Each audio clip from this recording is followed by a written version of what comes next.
Hola!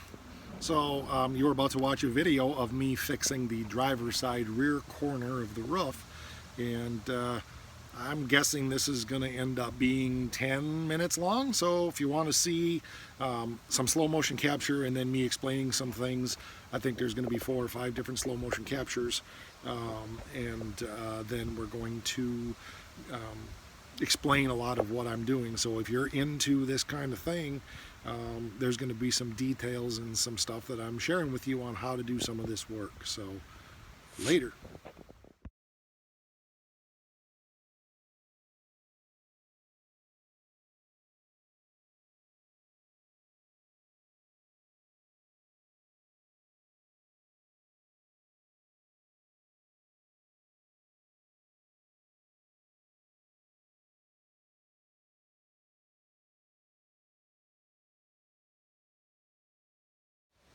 Okay, so I'm taking a little pause here to show you what I'm doing. So I'm starting to focus on the different areas in the roof that are dented.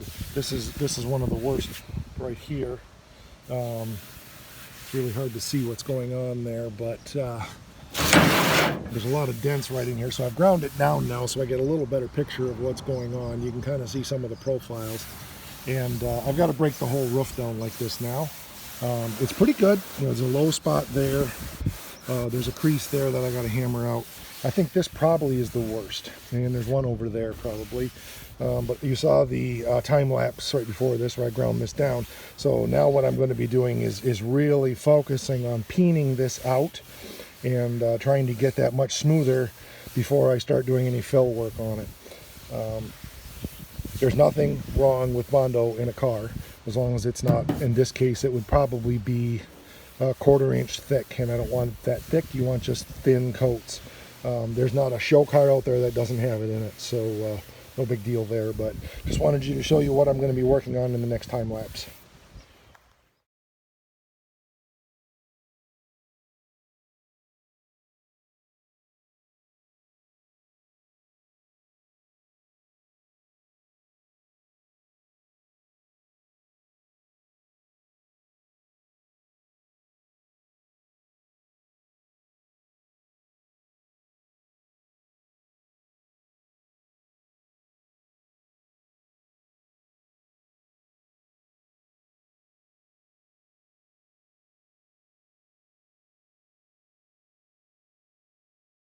Okay, so here's what we've got. I'm probably within a 1/16 of an inch now of having this thing pretty well smooth.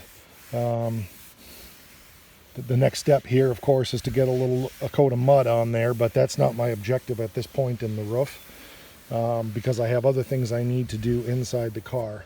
One of the challenges here, as you can take a look at it that way, it's pretty smooth, is I have to get up behind in here for some of this, and there's definitely a little bit of a low spot in there, and I pried that down a little bit, but I don't want to do anything to damage that support structure there, so I'm probably not going to do much more with that. But this now is solid as a rock, and it carries all the way out to here, and that was weak before, so you can kind of see how it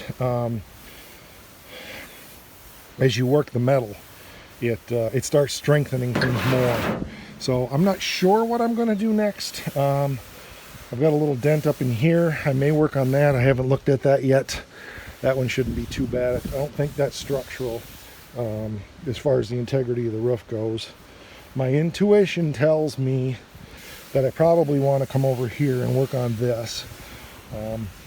But there's one thing, if you can look at the profile over there,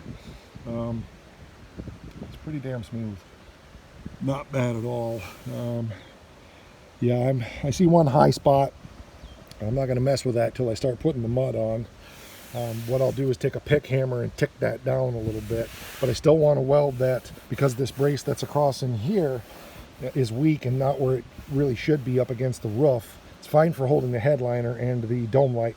So I'm probably going to come back right behind it right here with a piece of 3/8 inch solid steel rod, and then I might even go back here, but I'm thinking, actually, as I'm looking at it, if I know where that is, Yeah, it's right here. So if I come right here, as you can see, that's in the middle of that dent right there.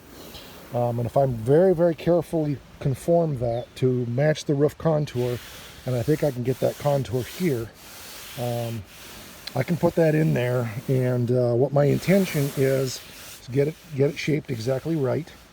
And then that's a trick in itself that I'll show you. But get it shaped exactly right. And then I'm just going to tack weld it on the end, both sides, and probably just once in the middle, because I don't really want to get heat on that roof that will warp it. And then I will take structural adhesive, which is an auto body compound for mounting panels instead of for, like, you can put a quarter panel on with this stuff.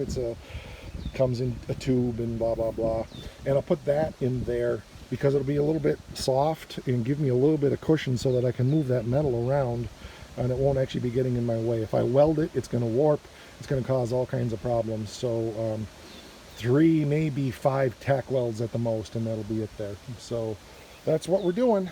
The other thing I've learned in doing this is, I'm going to put this camera back in my stand, hang on. So the other thing that I've learned in doing all of this is don't be in a hurry. You can really screw stuff up if you get in too big of a hurry, and you can really warp this panel. Ask me how I know. I ruined a hood years ago doing this, and I learned the lesson is I take it in little pieces like this. I work it out until I'm pretty comfortable with it, and I'm done with it. I'm not trying to get it perfect. There are guys out there that could do much, much better work than this and could probably get that panel almost flawless. That's not my goal for 2 reasons. Like I said, every show car out there has a little mud. But this car, right here, you can see there's a strip across. This was a vinyl top car. In this case, I think the vinyl top was white, so it was plumb crazy with a white top. I'm going to put a black top on it, and it's either going to be a triple black car to match Joe's Charger, or it's going to be probably Prowler purple, which is a darker purple and really, really hot on a car like this, with a black top and black stripe and so forth. So regardless, it's going to have a vinyl top, which means that you can't get away with anything. The bodywork still has to be really, really good, and if you were going to paint it, it would look phenomenal. But I also know that over time on a roof, because of the sun, things can move around a little bit, and under a vinyl top, you get a little bit of forgiveness. So if this was going to be a black car, that I was going to be painting that roof, I would very seriously consider looking for another roof to put on this. But I think I can get away with what I got here and make it respectable and show quality and very worthy. So if anybody knows where there is a rusted Hulk, this is not a rusted Hulk. But I'm looking for a absolutely trashed out but complete 70 Challenger for parts for this. Something that, as long as it rolls on its wheels enough to get it on the trailer, I don't care if the frame's rotted into the ground, and there's just certain parts that I'm going to need, and that's the best way to do it. I could pick one of those up for a few $100 to $1,000 and have a big chunk of what I need, and then still have stuff to sell. So anyway, enough from me today.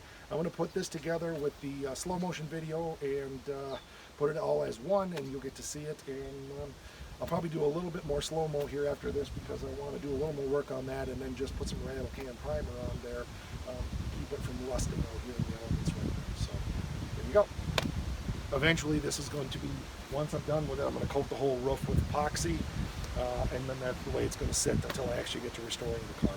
But right now I'm doing all of this just with simply the purpose of being able to mothball it and not have the car deteriorating anymore, because it'll be about 2 years before I actually get to work on this.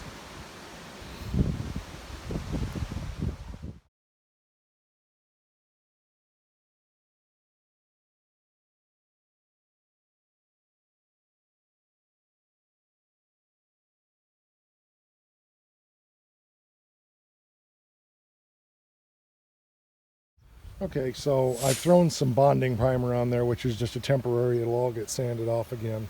But this bonding primer will help convert any rust that might be in there, and mostly seal the moisture out. So you can see it's not perfect. You can see some dents in there, so I'm not trying to hide anything here. But there's nothing there that is probably less than or more than a 1/16 of an inch, which is very acceptable.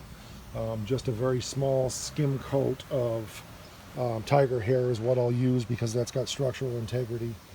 And I'm trying to give you as many angles of it as we can. And then that's probably all I'm going to use on it. I don't think I'll use any Bondo. What I'll end up using on this roof is a poly primer, which is a fill primer. It's almost like a spray foam type of primer. That's exaggerating. But you spray that on there and it swells up just a little bit. And then when you block it out, a couple coats of that and you're golden. So back in the day, when I first started doing this back in the 80s, we would skim coat this whole roof with a little coat of Bondo. But now they have a polyester primer, which is basically it's Bondo in a spray can, and you can put a very thin bonding coat on there, block it down, fill in the low spots, make it real smooth, and you're golden. So this spot is pretty well done. So I'm going to go over to that other side, not today, work on that, and that's what we got going on. So little by little, you're going to see this roof coming together, hopefully not blurry. See this roof start coming together, and all of these low spots are going to get worked out, and within hopefully a week, this roof is going to be in bang up shape. And then the next step will be for me to grind the rest of this car down and get the whole thing in epoxy primer and pull the engine, and it goes in mothballs. So there you go.